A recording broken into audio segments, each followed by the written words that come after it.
Good afternoon. Ambassador Carla Hills, Mr. Clayton Uter, former US Chair Susan Schwab, captains of Indian and American industry present here, the Ambassador of India to US, Meera Shankar, ladies and gentlemen. At the outset, I would like to thank Susan Schwab and all of you to be present, and Carla Hills for the generous introduction. Yes, we have just come out of the election campaign, as was mentioned. I didn't borrow the song, but the tune, because these two words, Jai Ho, have been integral to Indian culture since millennia. That's how people greet each other in the villages, and that connected, which was perhaps timely and wise on our part to connect it as part of our campaign, which did convey with clarity and humility what we were seeking to do in our country. Friends, I'm very happy to be here this afternoon to share my thoughts with you. I speak to you at a time when the world is confronted with serious challenges, political and economic. It's not the first time that we are seeing these challenges. In fact, in the last 1 year, the world has seen more than one. We were talking barely a year ago about the skyrocketing fuel prices, food prices, the availability or the lack of availability. We are talking of the diversion of grain and the food prices which had affected people in many countries, leading to food riots maybe in 28 countries or more. And at a time when we were thinking that we had worked out the stratagems to deal with this, then we were struck. Shall I call it a lightning from the blue, or were we prepared? Given the nature of non-supervision that was there, the manner in which the derivatives had grown, particularly here, from maybe 163 trillion, 16 times the size of the US economy, with the GDP, in 2001 to 500 trillion. So it had to collapse. And that's where we meet. And because of this challenge, not that we have left the previous crisis unsolved. And the last one itself, you would recall, had pushed 150 million people more below the poverty line, in the line of those who went hungry, could not get 2 square meals. And that number was only 800 million. We have added another 90 million, if not 100. It's 1 billion of humanity in 21st century. And while we work out strategies, how to move forward, how to take our economies, societies out of the present crisis, we have to spare a thought about the weak and the vulnerables who look up to us with expectation. I come from a country where the father of our nation, Mahatma Gandhi, who was born and martyred in India, but not confined to India, neither he himself in his lifetime, nor his philosophy. It permeated religious and geographical barriers. It impacted movements across continents, and it retains an enduring relevance. I think that is one thing which also binds India and America, the Gandhi link, which I would like to refer to. Because we are the 2 largest democracies on this planet. It's true, America is the oldest. We are only 62 years old, but we are an ancient civilization. The spirit of democracy, of discussion, debate, and dialogue, to differ and to respect those who differ with you, is ingrained in our culture, in our mindset. And those who differ are not adversaries.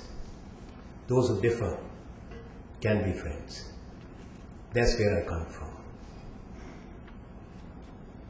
As two large democracies, we have shared values to multiculturalism, pluralism, and abiding commitment to democracy and human rights. It was our ancient scripture, a mythology, the Bhagavad Gita, that actually influenced Emerson. And Emerson, in turn, gave it to Thoreau. And that civil resistance concept, Thoreau, was borrowed by Gandhi, or transformed by Gandhi, into mass mobilization against injustice, against suppression, against exploitation. It may not be out of place for me to mention that it was a day which has become a watershed date in our lifetime. Gandhi first gave the call on 9/11/1906 from Johannesburg in South Africa. And after that, there were two 9/11s in that century. One was in Chile. It was bloody and painful. And second one was in New York in 2001. So there is only one 9/11 of the last century which gives a message of love, compassion, peace, non-violence, and hope. And that is what we must endeavor to internalize that message, to embrace that philosophy, and strive together to make this world a safer place and a better place, a more humane place to live in. See, our two countries have just undergone elections. When I was referring to Gandhi, I must also mention that his philosophy had a deep impact within 5 decades after he first gave the call on Martin Luther King. It was in the late 50s, in 1959 to be precise, that Martin Luther King had gone to India with his wife, and it was, as he described, a pilgrimage. He refused to stay in a hotel in Mumbai. He insisted on staying at the ashram where Gandhi used to stay. Everywhere he visited, he traced Gandhi's journeys.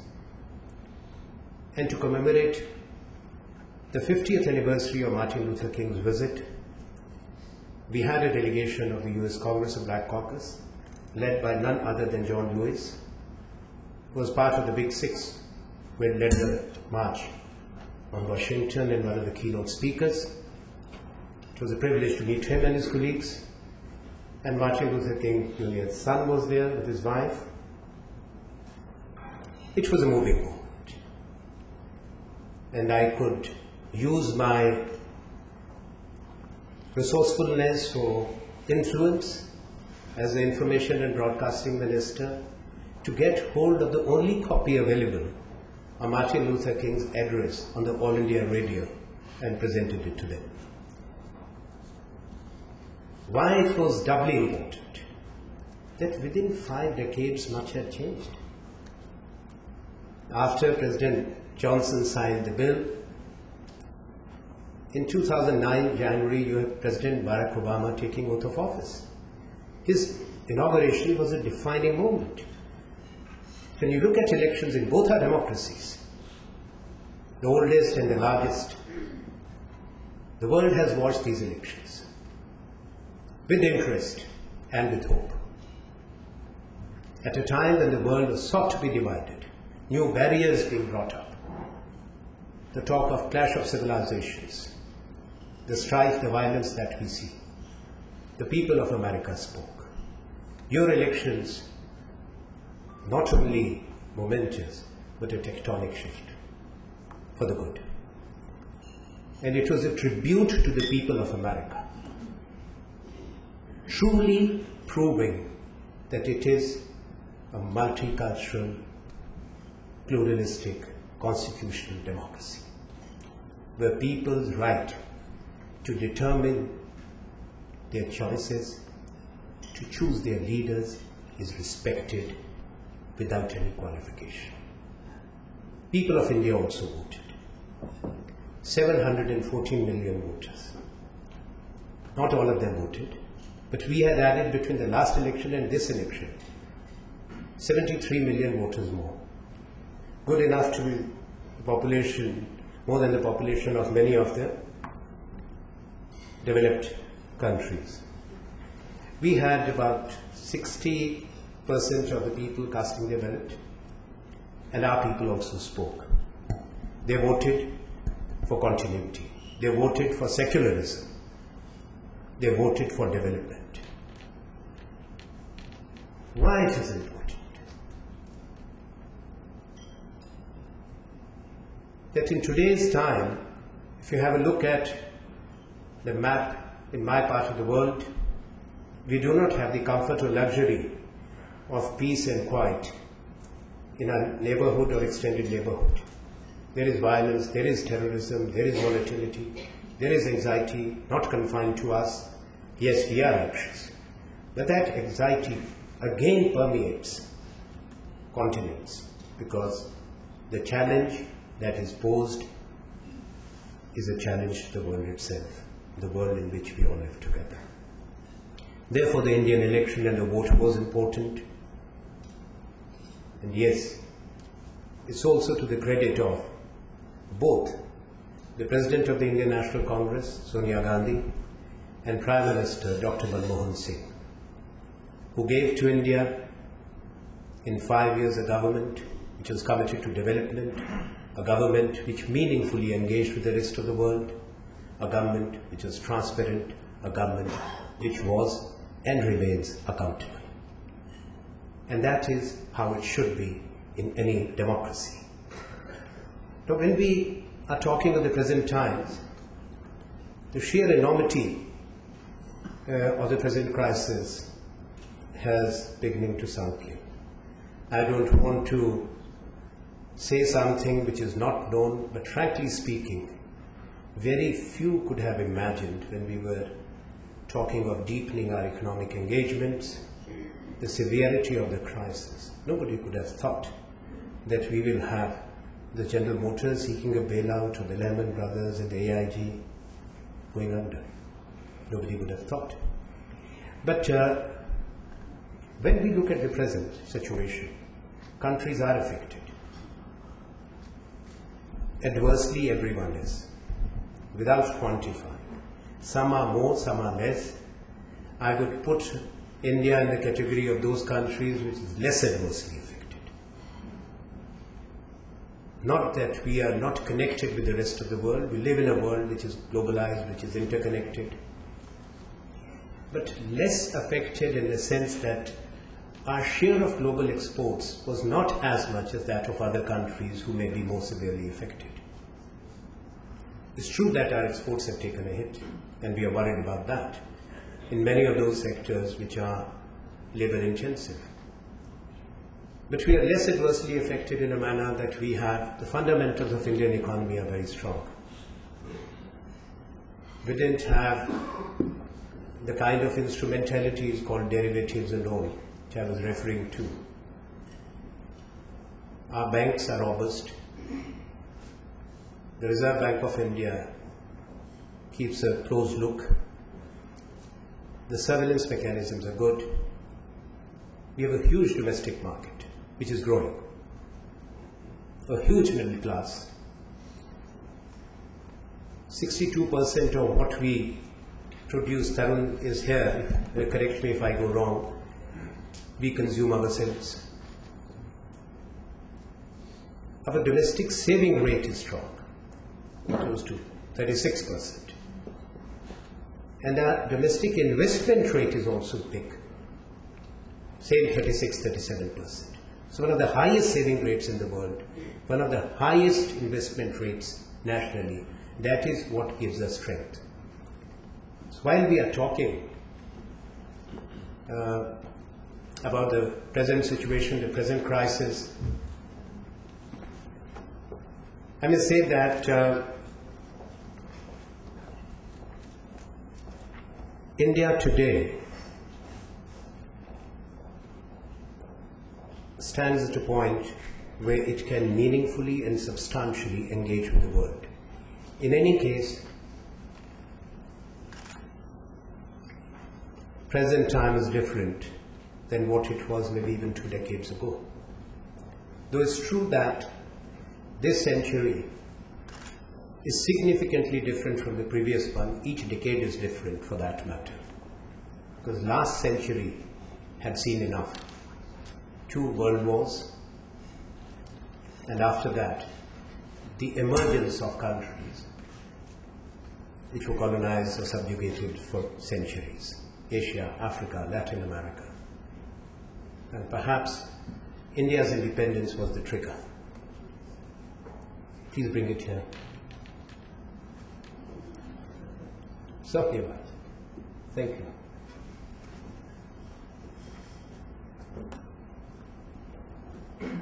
And that changed, brought about a big change in the world.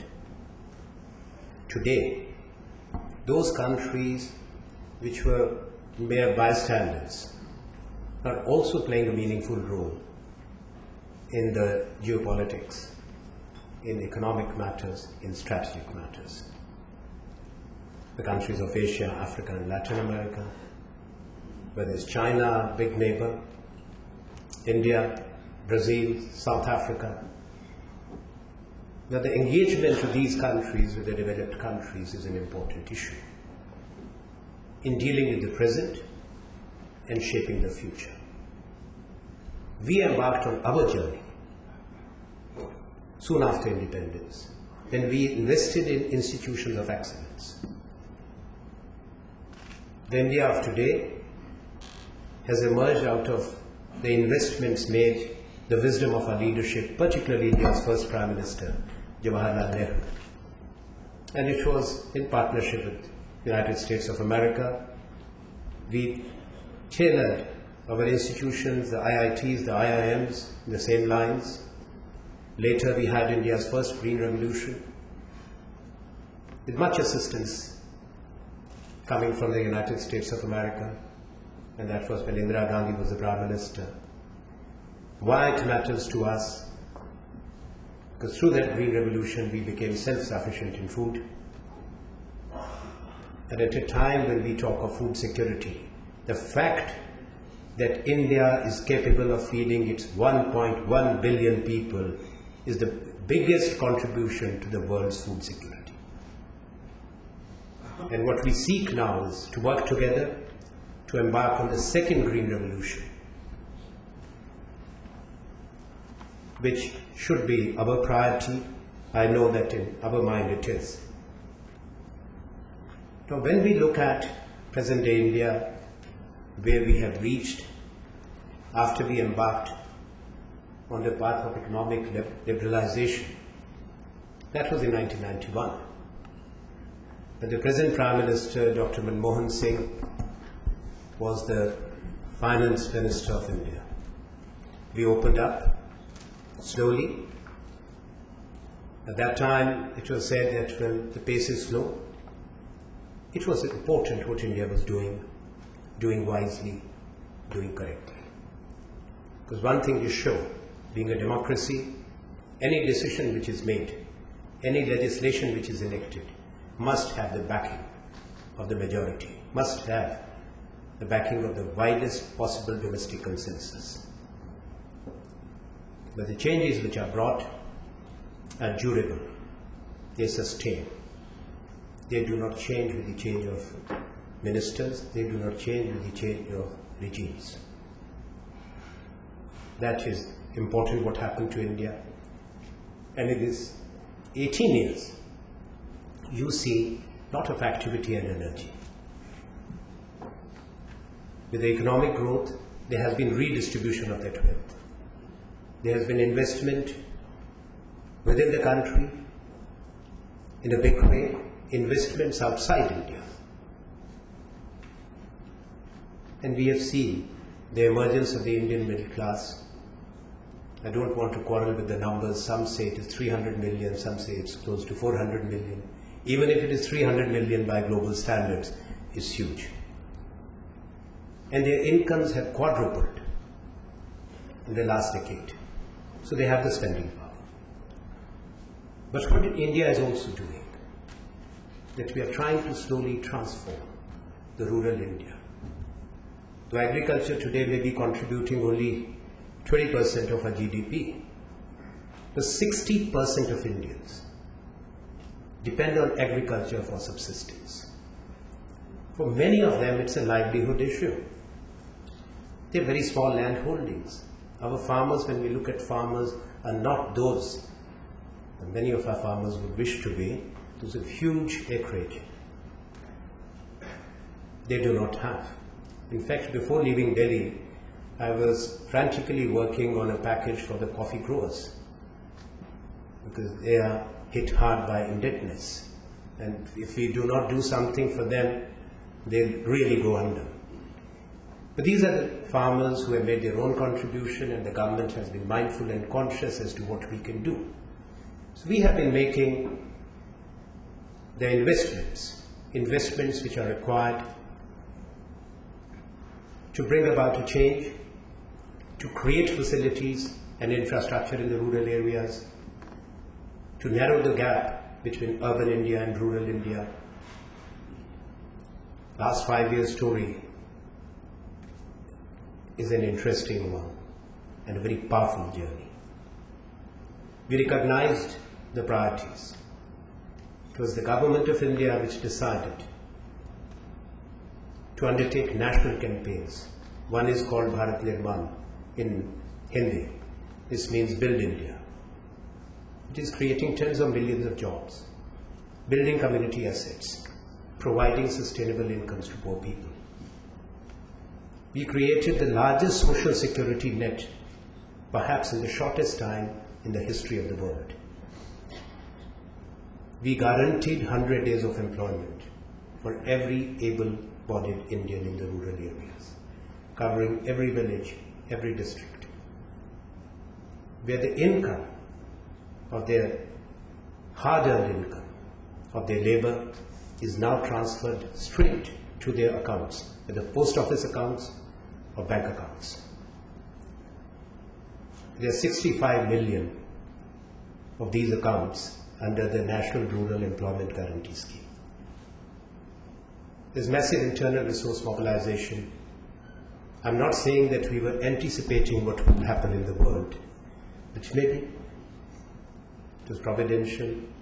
We were prepared in a manner that the harsh blow of the economic crisis was cushioned because of the programs already in place, which have ensured that people have work, people have sustainable incomes, and this is because of our commitment to sustainable development and inclusive growth. And it's not that only this is happening. At the same time, Indian industry is growing in confidence, growing in its presence in India and abroad. It's an interesting story. There was a time when we were desperately looking for some dollars, millions, billions we couldn't dream. The time when we started for inward investments. Today, Indian corporates have stepped out with confidence.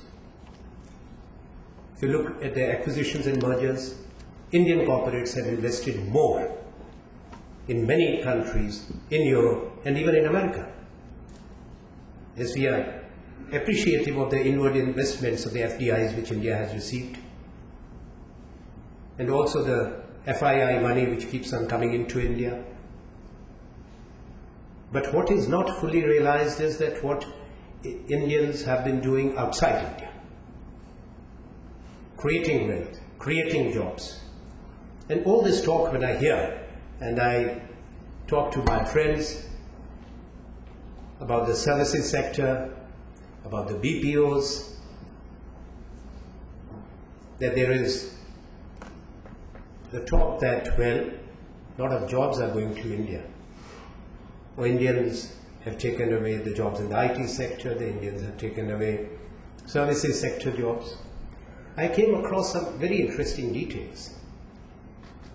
Services sector or services industry is an important component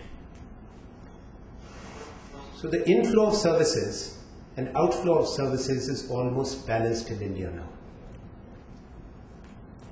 If we have a particular percentage which is the outgoing services, you have the similar inflow. Yes, there is one sector in which India has moved forward, particularly in the IT and communications, and that was in mid-80s. The then Prime Minister of India had a dream, Rajiv Gandhi. He made it clear that India had missed out on the Industrial Revolution. We were not the only ones, the other countries I named. So we missed out on that, we missed out on all the opportunities and the technology. And we were determined not to miss out. The second big revolution that was taking place, that was the revolution of high technology, communications. We coveted to make India a knowledge-based and knowledge-led society. And that is one area where India moved forward. So IT-enabled services is an important factor, yes. We have perhaps the largest global share of IT-enabled services in the world today. But at the same time, let's not forget that all the IT majors of the world, including all the US majors, are present in India. From where is the hardware coming from? Out of 500, these Fortune 500 companies, 100 have their R&D hubs in India. 220 of them source their software from there. Yes, there are many other interesting statistics that I have, some of which I learned only in the last 1 week, that the Indian industry, the Indian businesses have brought in close to 106 billion in 5 years, creating 300,000 jobs in America. 250,000 jobs have been created in the IT sector. So I was talking yesterday to Ron Kirk and today to the Commerce Secretary that all this talk, when we are talking of H-1B visas, the total number pales into insignificance when we look at the contribution. It's a multiplier. It's not something which is taking away. It is contributing, it is investing, it is giving in a big measure, and we must have that trust and confidence. Why I was talking about these achievements, these figures, naturally the obvious question which would come to everyone's mind is, how is this possible? That this country where it was and where it is. I'm not making a tall claim that we have arrived. Yes, we have reached a point where our voice is heard. We have reached a point where we are at a takeoff stage. In PPP terms, it's one of the 4th largest economies. At a time when it is projected that in this century, maybe in the next 3 decades, 40% of the global GDP will come from 3 countries, America, China and India. So is India prepared for that? And how has India come there? What are India's strengths? To my mind, the first strength of India is its secular democracy, where people coexist in harmony with respect, knowing that they enjoy equal rights which are constitutionally guaranteed. Like you, we have a free press, sometimes too free, assertive judiciary, which intervenes also. Nobody has any complaints. These are the important constitutional watchdogs which are there.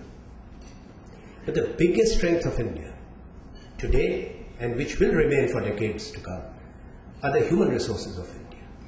They're very rich. A country of 1.1 billion, over 2/3 are young.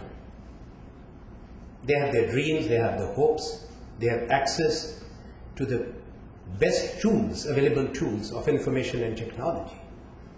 So these are 750 million Indians. Even before that, we produce about 1 million graduates every year, 700 postgraduates in mathematics and science, roughly 12 to 14 million doctors and engineers, and this is going to grow. Because we are investing, once again after 5 decades, in the institutions of excellence, creating new IITs, creating new IIMs. Prime Minister announced creation of 30 new world-class universities. We are investing in training and skills in a big way. We had one major National Institute of Science, and of course we had other, but one really where the world would look up to. Now we are in the process of setting up 5 more. We have a National Skills Development Corporation, where the government and the industry work closely together to create a program, to create institutions, to train our people in skills to make them employable. And supporting the skills development program will be a huge corpus. And not only that, we also have 1,500 new polytechnics coming up. The global projection is a 40% shortage of skills in the coming 2 decades. Today, one may say that, what am I talking? There's a shortage of skills. People are becoming jobless because of the downturn. That's true. But we hope this will bottom out. Manufacturing industry will pick up again. And they will need skilled, trained people. So these human resources, which I have referred to as India's strength, are global resources. We are investing not only in our future, but in the future of the world. And that is what we believe. So in this 21st century discourse, India is making its own contribution, its own statement. My friends give me many statistics. Some of those surprise me too.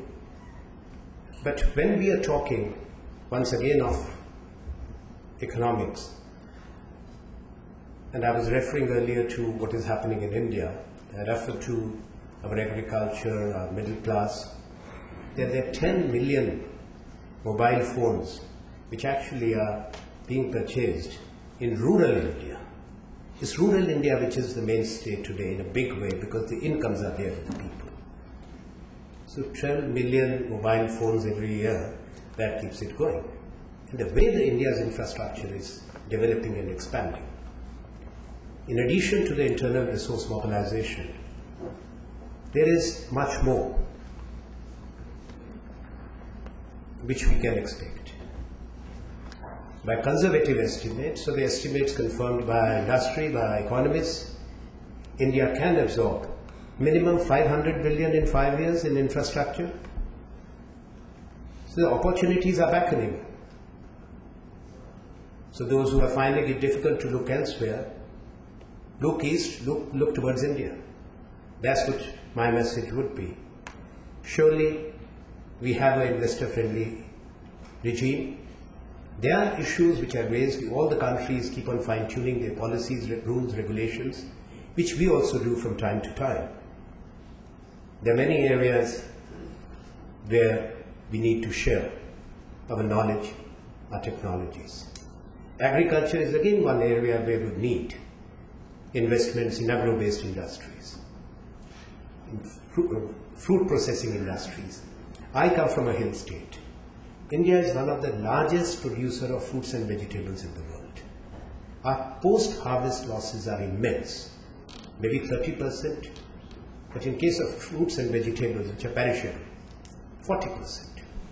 We process only 2% of the fruits and vegetables that are processed in the world.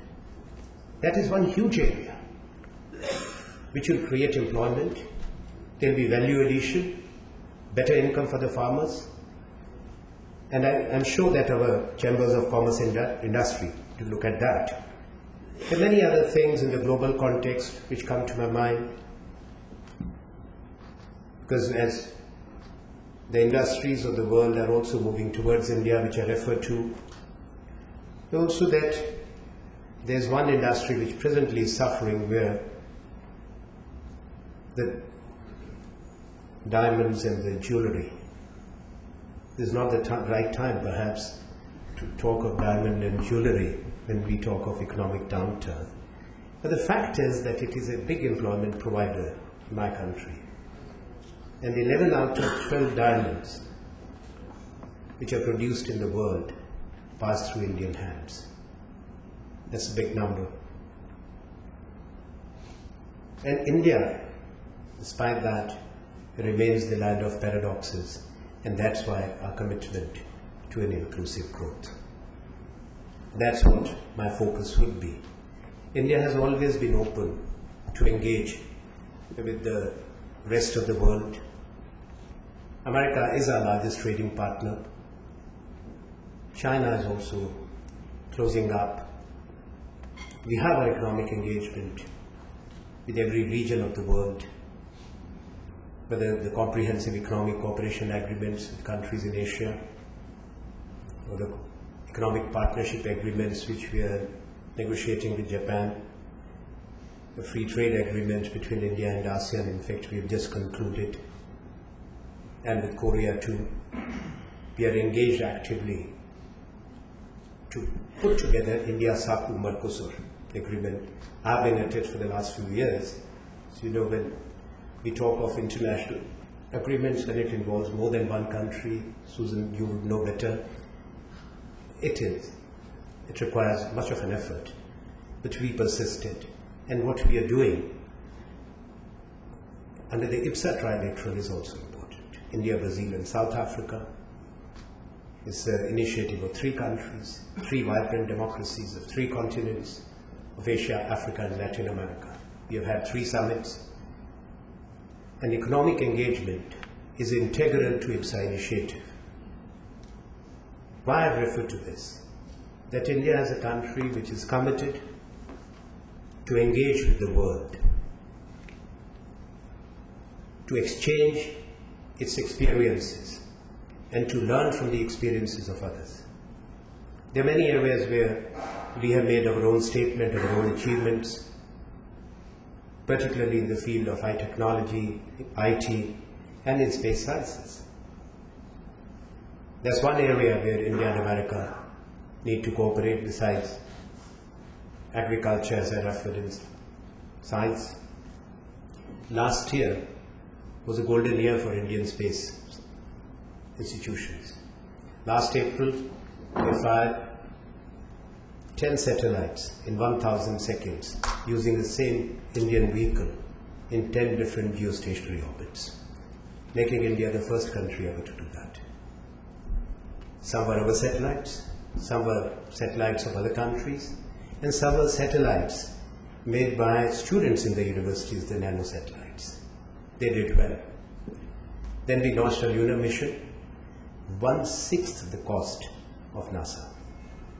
Of course, the mission is doing well, and there are quite a few instruments, scientific instruments. I'm not a scientist, but yes, there are instruments on board which are also from NASA and from states. So this is because India believes in sharing, India believes in engaging. There's one quote which I wanted to share with you, again from Mahatma Gandhi. He had said long ago that I do not want to stay in a house with all the doors and windows shut.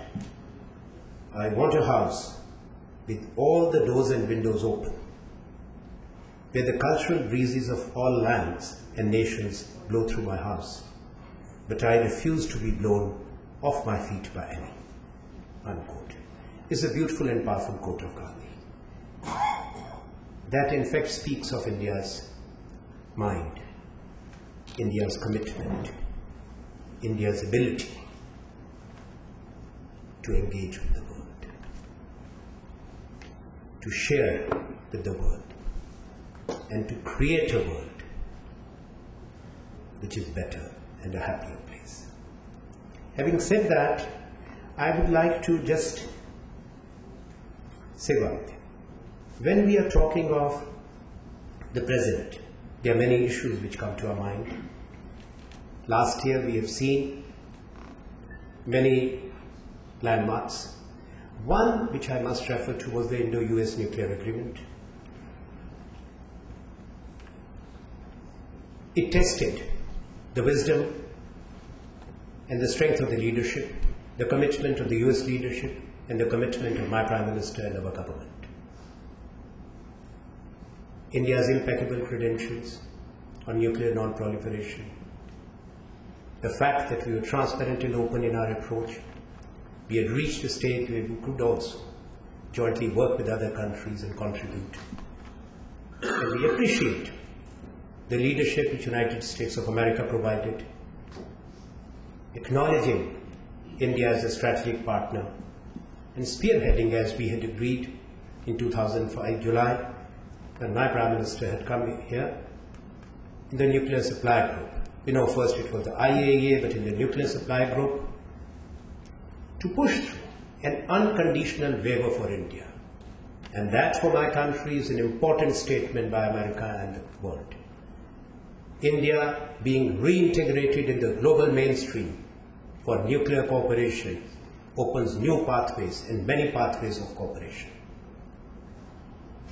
It's not only commerce, it's also to address the twin challenges of energy security and climate change, making available to us technologies, dual-use technologies, many of which were not available for decades. Yes, our story of our two countries has been of shared values, shared commitments, but missed opportunities also. But now we can only refer to them as missed opportunities, but at the same time remind ourselves there will not be any more missed opportunities. That is important. In today's world, there are two more things, if I may mention, which are important. Not that others won't be. One is the present political and economic architecture, whether it's the United Nations or the Bretton Woods institutions. The time has come to reform these institutions. 21st century world order cannot be one which was frozen in the Second World War, post-Second World War period. It must reflect the contemporary realities.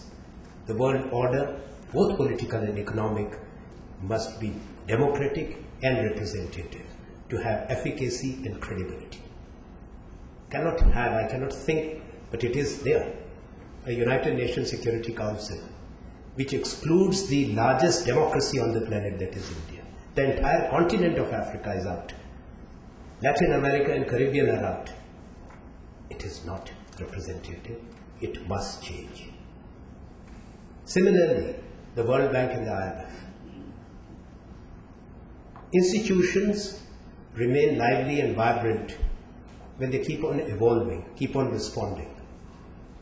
Anything which stops responding is no more alive.